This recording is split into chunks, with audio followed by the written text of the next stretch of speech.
Periodic table and periodicity part 3। आज हम लोग चर्चा करेंगे तत्वों का वर्गीकरण तथा उनके आवर्ती गुणों में आवर्तिता।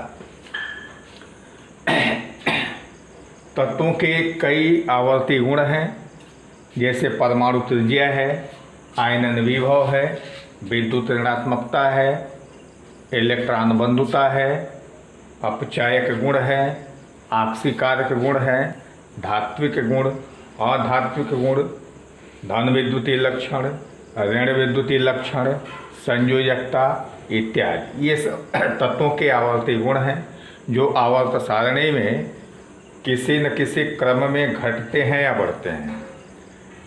इनमें से कुछ गुण वर्ग में ऊपर से नीचे जाने पर बढ़ते हैं, कुछ गुण वर्ग में ऊपर से नीचे जाने पर घटते हैं, कुछ गुण आवर्त में बाएं से दाएं जाने पर बढ़ते हैं, कुछ गुण आवर्त में बाएं से दाएं जाने पर घटते हैं। तो हम लोग पहले चर्चा करेंगे परमाणु त्रिज्या की, एटॉमिक रेडियस की। तत्वों की परमाणु त्रिज्याएं निश्चित नहीं होती हैं, जैसा कि परमाणु संरचना में आधुनिक परमाणु मॉडल में बताया गया है कि इलेक्ट्रॉन सीधे पथ पर गति नहीं करता है। इलेक्ट्रॉन में तरंग का गुण होता है और तरंग सीधी गति नहीं करती है, अतः इलेक्ट्रॉन भी सीधी पथ पर गति नहीं करता है। कभी नाभिक के नज़दीक आता है, कभी नाभिक से दूर जाता है। इस तरह से परमाणु त्रिज्या का सही निर्धारण संभव नहीं है। तो परमाणु त्रिज्या का सही निर्धारण करने के लिए परमाणु त्रिज्या को कई वर्गों में बांटा गया है, जैसे सहसंयोजक त्रिज्या, धात्विक त्रिज्या, वांडर वाल त्रिज्या, आयनिक त्रिज्या। इस तरह से बांट करके त्रिज्याओं का निर्धारण किया गया है, जिसमें से सबसे कॉमन त्रिज्या है परमाणु त्रिज्या। परमाणु त्रिज्या को जनरली सहसंयोजक त्रिज्या के रूप में भी जानते हैं। तो परमाणु त्रिज्या को डिफाइन करने के लिए एक सीधा परिभाषा दिया गया है। समनाभिकीय सहसंयोजक अणुओं में दो परमाणुओं के नाभिकों के बीच की दूरी का आधा भाग परमाणु त्रिज्या या सहसंयोजक त्रिज्या कहलाती है। सहसंयोजक त्रिज्या या परमाणु त्रिज्या बराबर दो परमाणु नाभिकों के बीच की दूरी बटे 2। यानी जैसे ये क्लोरीन परमाणु है, क्लोरीन अणु है, जिसमें क्लोरीन के 2 परमाणु हैं। एक परमाणु का नाभिक ये है, दूसरे परमाणु का नाभिक ये है। दोनों क्लोरीन परमाणु आपस में सटे हुए हैं। सटने के बाद एक नाभिक से दूसरे नाभिक के बीच की दूरी निकाल लेंगे और उसको 2 से विभाजित कर देंगे, आधा कर देंगे, तो परमाणु की सहसंयोजक या परमाणु त्रिज्या निकल जाएगी। जैसे क्लोरीन में क्लोरीन समनाभिकीय अणु हैं, Cl2 इसका फार्मूला होता है, जिसमें 2 क्लोरीन परमाणु आपस में जुड़े होते हैं। 2 परमाणुओं के नाभिकों के बीच की दूरी 1.98 एंगस्ट्रॉम होती है। 1.98 एंगस्ट्रॉम को 2 से विभाजित कर देंगे तो 0.99 एंगस्ट्रॉम आएगा, अर्थात क्लोरीन की सहसंयोजक त्रिज्या 0.99 एंगस्ट्रॉम होती है। परमाणु त्रिज्या को जनरली एंगस्ट्रॉम में व्यक्त किया जाता है। धातुओं में परमाणु त्रिज्या को धात्विक त्रिज्या कहते हैं और अक्रिय गैसों के क्रिस्टलों में परमाणु त्रिज्या को वांडर वाल त्रिज्या कहते हैं। इस प्रकार 3 तरह की त्रिज्याएं यहाँ प्रदर्शित हैं। वांडर वाल त्रिज्या, धात्विक त्रिज्या मतलब मेटेलिक रेडियस और कोवेलेंट रेडियस, ये तीनों का मान अलग अलग होता है। इनमें से सबसे बड़ा रेडियस वांडर वाल रेडियस होता है। सबसे बड़ी त्रिज्या वांडर वाल त्रिज्या होती है। उससे छोटी धात्विक त्रिज्या होती है, मेटेलिक रेडियस, और सबसे छोटी कोवेलेंट रेडियस यानी सहसंयोजक त्रिज्या होती है। अगर सिंगल, डबल और ट्रिपल बॉन्ड की बात कराएं तो 2 परमाणुओं के बीच में सिंगल बॉन्ड भी होता है, कहीं कहीं डबल बॉन्ड भी होता है, कहीं ट्रिपल बॉन्ड भी होता है। तो डबल, सिंगल और ट्रिपल बॉन्ड हो जाने के बाद उन परमाणु नाभिकों के बीच की दूरी कम हो जाती है, या ये कह सकते हैं कि भिन्न भिन्न होती है। तो जब बॉन्ड की संख्या बढ़ेगी तो दो परमाणु नाभिकों के बीच की दूरी घटेगी अर्थात त्रिज्या भी घटेगी। तो इस कंडीशन में माने एक ही प्रकार का तत्व है और कहीं सिंगल बॉन्ड से जुड़ा है, कहीं डबल बॉन्ड से, कहीं ट्रिपल बॉन्ड से, तो ऐसे तत्वों में या ऐसे अणुओं में त्रिज्याओं का निर्धारण सिंगल बॉन्ड से किया जाता है। इसलिए लिखा है कि इसलिए कोवेलेंट रेडियस का निर्धारण सिंगल बॉन्ड से किया जाता है। जैसे प्रश्न है, कार्बन के कोवेलेंट रेडियस का निर्धारण निम्न में से किससे करना उचित होगा? मीथेन दिया है, एथिलीन दिया है, एसिटिलीन दिया है और एथेन दिया है। इन सभी यौगिकों में कार्बन परमाणु है और हर यौगिक में कार्बन परमाणु की त्रिज्या अलग अलग है। तो कार्बन परमाणु की सही त्रिज्या का निर्धारण किससे करना उचित होगा, ये प्रश्न पूछा गया है। तो कार्बन की सहसंयोजक त्रिज्या निकालने के लिए दो कार्बन परमाणुओं के बीच की दूरी चाहिए। तो यहाँ एक ही कार्बन परमाणु है, यानी यहाँ पर कार्बन कार्बन बॉन्ड नहीं है, इसलिए इससे कार्बन परमाणु की सहसंयोजक त्रिज्या का निर्धारण करना संभव नहीं है। ये C2H4 है, यहाँ कार्बन और कार्बन परस्पर डबल बॉन्ड से जुड़े हुए हैं। ये C2H6 है, यहाँ कार्बन और कार्बन सिंगल बॉन्ड से जुड़े हुए हैं। और ये C2H2 है, यहाँ कार्बन और कार्बन ट्रिपल बॉन्ड से जुड़े हुए हैं। इसलिए इन चारों विकल्पों में से कार्बन का कोवेलेंट रेडियस निकालना उसी कंपाउंड से उचित होगा जिस कंपाउंड में कार्बन कार्बन सिंगल बॉन्ड है।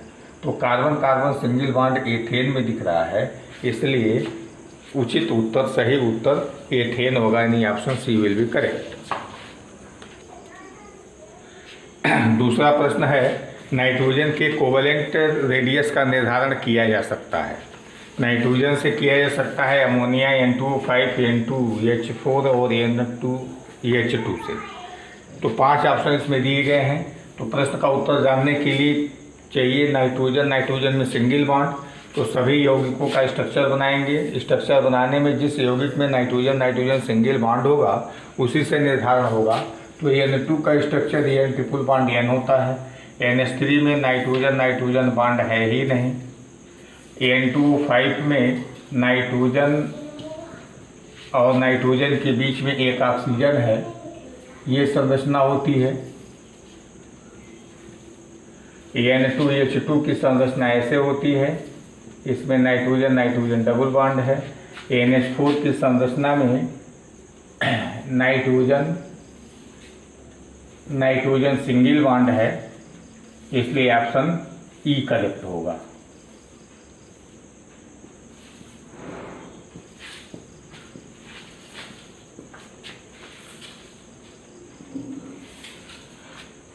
तीसरा प्रश्न है, ऑक्सीजन के कोवेलेंट रेडियस का निर्धारण किससे करना उचित होगा? ऑक्सीजन के लिए ऑक्सीजन ऑक्सीजन सिंगल बॉन्ड का होना जरूरी है। तो H2O में ऑक्सीजन ऑक्सीजन सिंगल बॉन्ड है नहीं। H2O2 में ऑक्सीजन ऑक्सीजन सिंगल बॉन्ड होता है। यहाँ पर ऑक्सीजन ऑक्सीजन डबल बॉन्ड है और O3 में ऑक्सीजन ऑक्सीजन में डबल बॉन्ड और कोवेलेंट बॉन्ड भी है, कोऑर्डिनेट बॉन्ड भी है।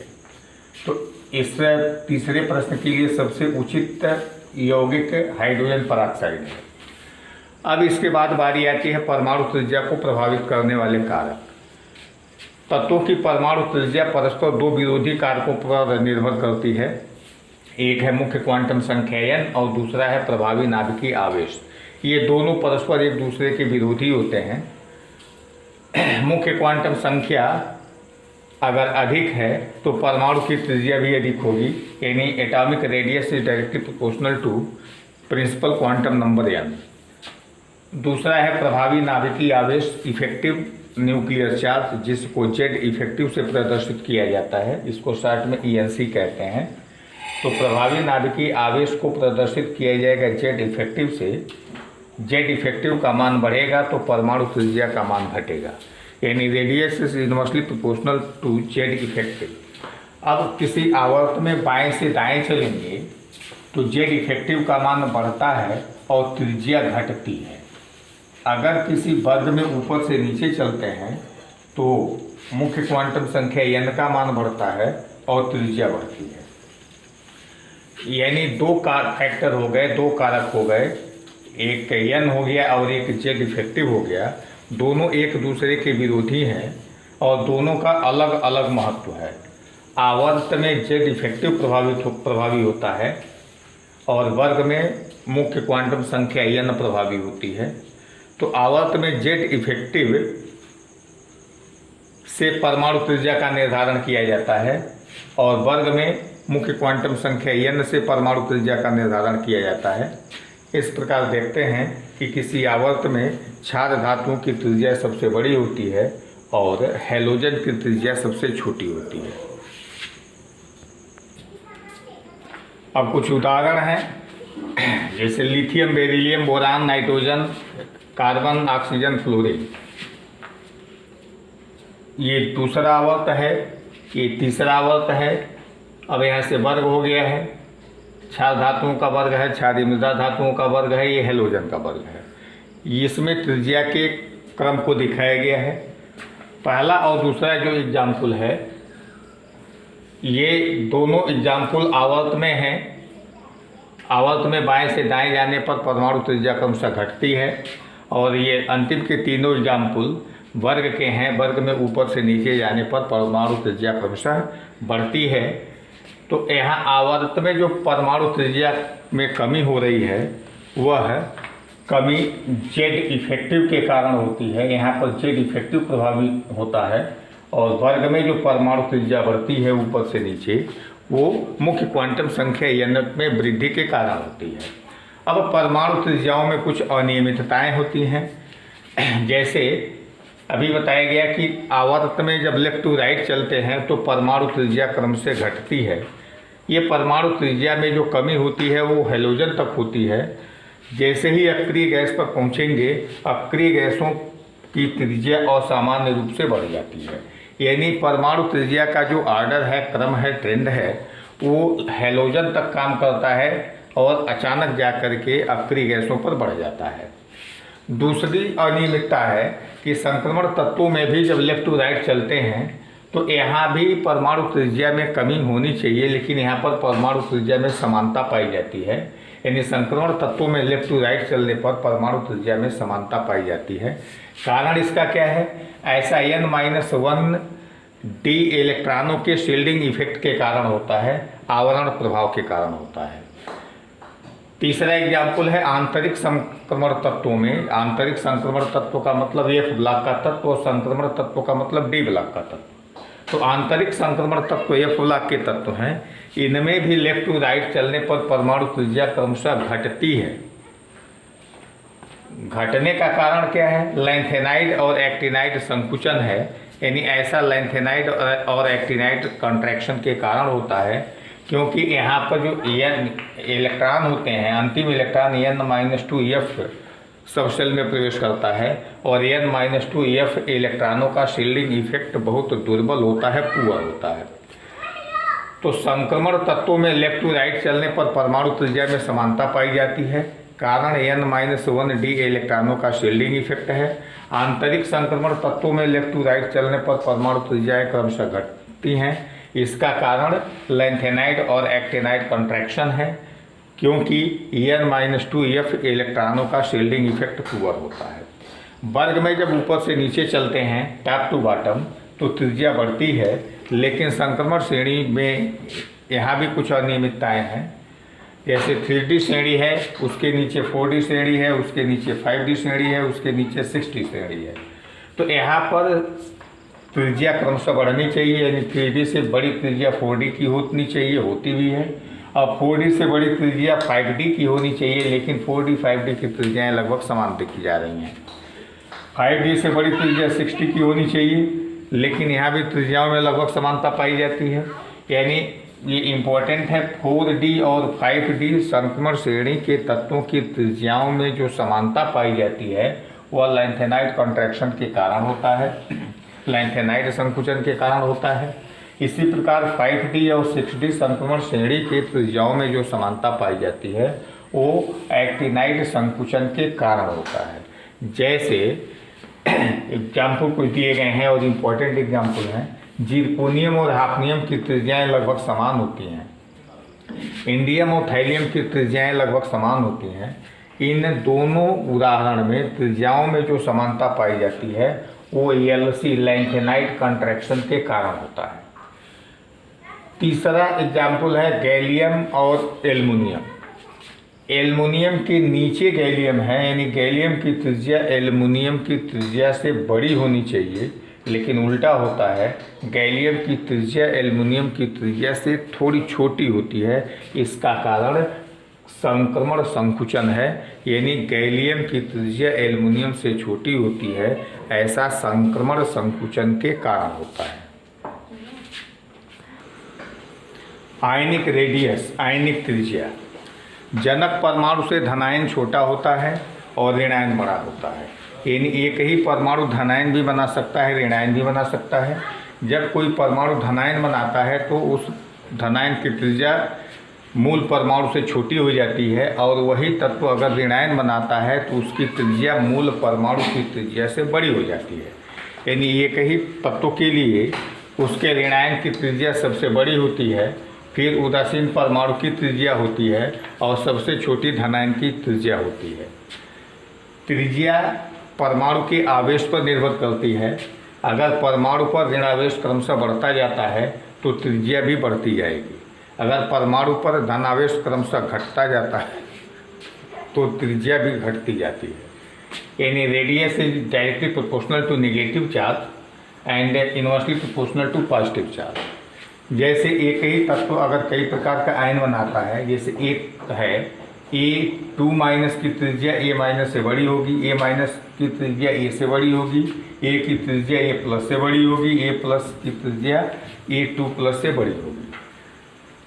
तो जैसे कुछ प्रश्न दिए जा रहे हैं, I+ और I- को त्रिज्या के घटते क्रम में लिखिए, तो सबसे बड़ी त्रिज्या ऋणायन की हो जाएगी, इससे छोटी त्रिज्या उसके उदासीन परमाणु की हो जाएगी, और सबसे छोटी त्रिज्या उसके धनायन की हो जाएगी। दूसरा प्रश्न है मैग्नीज की त्रिज्या किसमें सबसे छोटी है? तो ये 4 कंपाउंड दिए गए हैं, 4 एग्जाम्पल, चारों में मैग्नीज है, और हर कंपाउंड में मैग्नीज की त्रिज्या अलग अलग है। इनमें मैग्नीज की त्रिज्या का निर्धारण उनके आवेश से किया जाएगा। तो यहाँ मैग्नीज का आवेश निकालेंगे, माने आक्सीकरण संख्या जिसको कहते हैं, तो ये निकालेंगे +6 आएगा, ये +7 आएगा, ये +2 आएगा, और यहाँ +4 आएगा। तो धनायन के केस में जिस धनायन पर सबसे अधिक आवेश होता है उसकी त्रिज्या सबसे छोटी होती है, यानी radius is inversely proportional to the positive charge. तो इस प्रश्न में सबसे छोटी त्रिज्या मैग्नीज की KMnO4 में होगी। तीसरा प्रश्न है क्रोमियम की त्रिज्या सबसे बड़ी किस में है?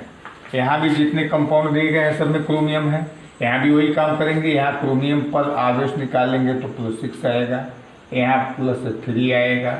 इस कंपाउंड में क्रोमियम की ऑक्सीकरण संख्या 0 हो जाएगी, यहाँ क्रोमियम की ऑक्सीकरण संख्या +6 है। तो इस प्रकार देख रहे हैं कि सब में क्रोमियम पर अलग अलग आवेश है। यहाँ पर सबसे बड़ी त्रिज्या की बात की गई है, तो बड़ी त्रिज्या सबसे क्रोमियम के उस यौगिक में होगी जिसमें क्रोमियम पर आवेश की मात्रा सबसे कम होगी, यानी यहाँ पर ऑप्शन सी करेक्ट होगा। चौथा प्रश्न है कि हाइड्रोजन की त्रिज्या किसमें सबसे बड़ी है? यहाँ भी वही काम करेंगे। यहाँ हाइड्रोजन +1 में है, यहाँ हाइड्रोजन +1 है, यहाँ हाइड्रोजन -1 है, यहाँ भी हाइड्रोजन +1 है।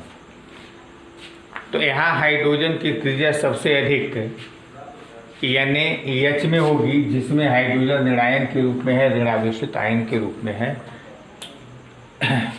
इस प्रकार इसमें ऑप्शन सी करेक्ट होगा।